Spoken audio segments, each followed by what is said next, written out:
there's a lot of money out there that's being spent on Medicaid expansion states that Congress right now is contemplating cutting funding to relieve some of that cash flow so that the administration can fund other incentives that they feel are more important, like continuing tax credits and ensuring border wall security.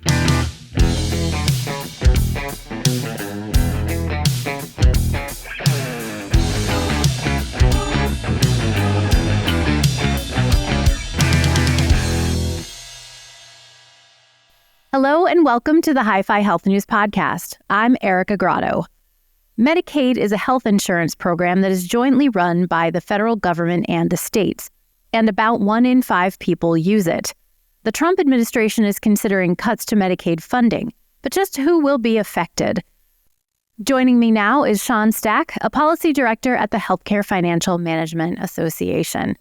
Shawn, let's lay the groundwork with some basics here. Who is eligible for Medicaid? Eligibility for Medicaid is based on joint funding from federal and state budgets.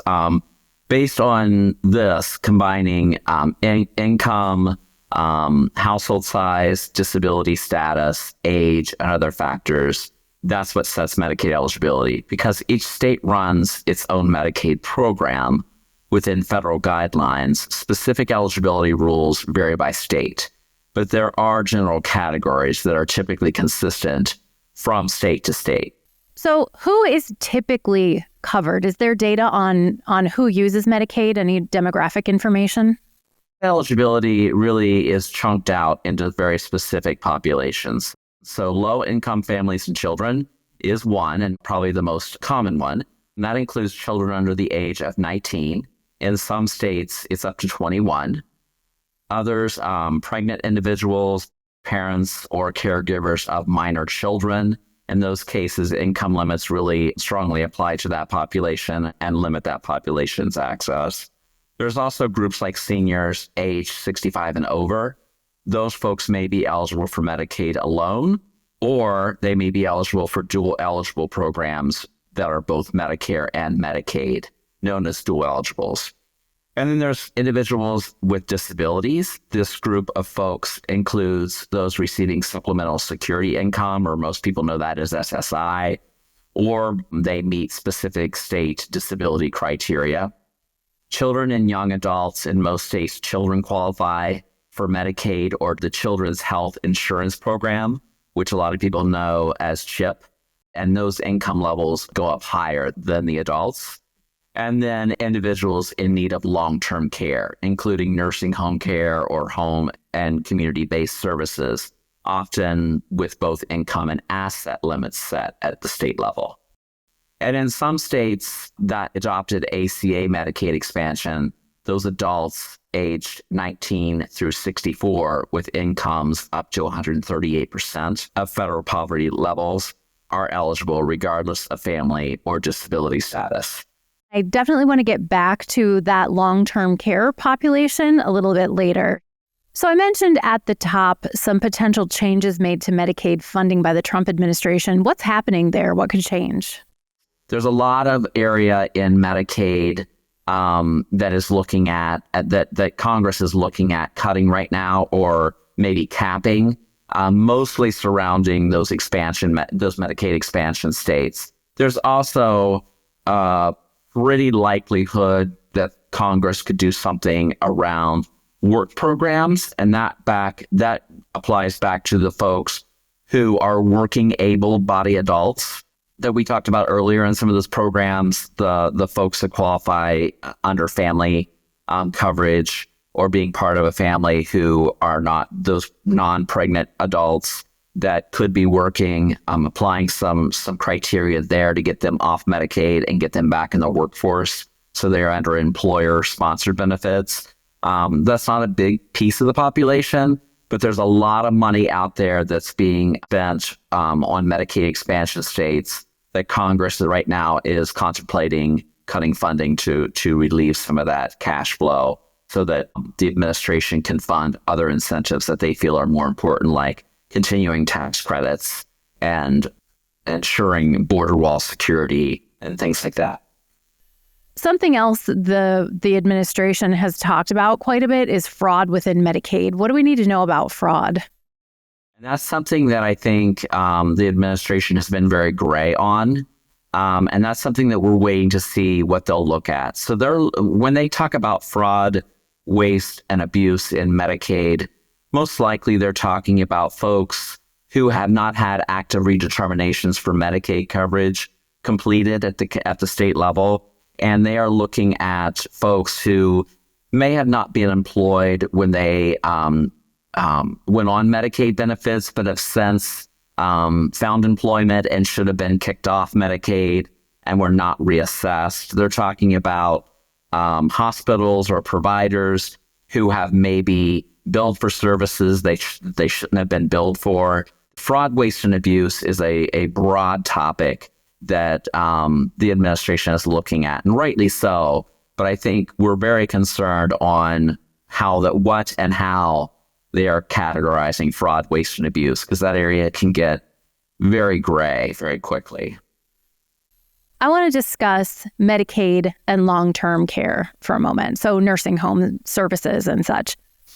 I think when a lot of people think about Medicaid and who it's for, they might think of that lower income population. They don't necessarily think about an older person who has worked a long career, who is saved for retirement, but who might have exhausted their funding and now needs that Medicaid assistance. Earlier this month, a group of Democratic leaders led by House Minority Leader Hakeem Jeffries held a meeting on Medicaid, and Representative Debbie Dingell from Michigan addressed this issue. Take a listen. Across the nation, Medicaid is the primary payer for long-term services and supports. The largest payer, period. Millions of seniors and individuals with disabilities rely on Medicaid to live happy, fulfilling, and dignified lives. And as people age, more than half of Americans will need at least some level of long-term care. So if you or a loved one is part of this population or is approaching the point where you might need some Medicaid assistance, what should your considerations be right now?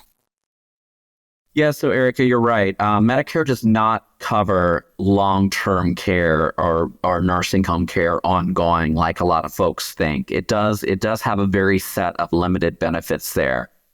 First of all, the technical requirements to get Medicare to cover short-term skilled nursing facility, a SNF care after a hospital stay is very tight. That stay has to be 3 days of inpatient hospital services.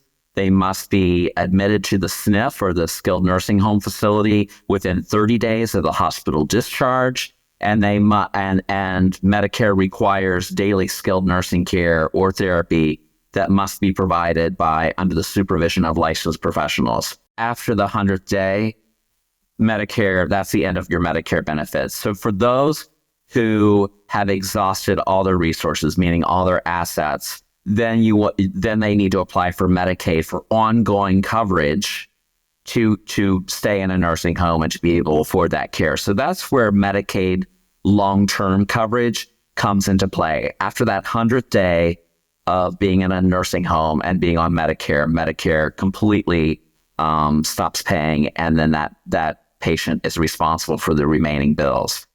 It is a very, very important area of Medicaid that is very much utilized with mostly older adults, right?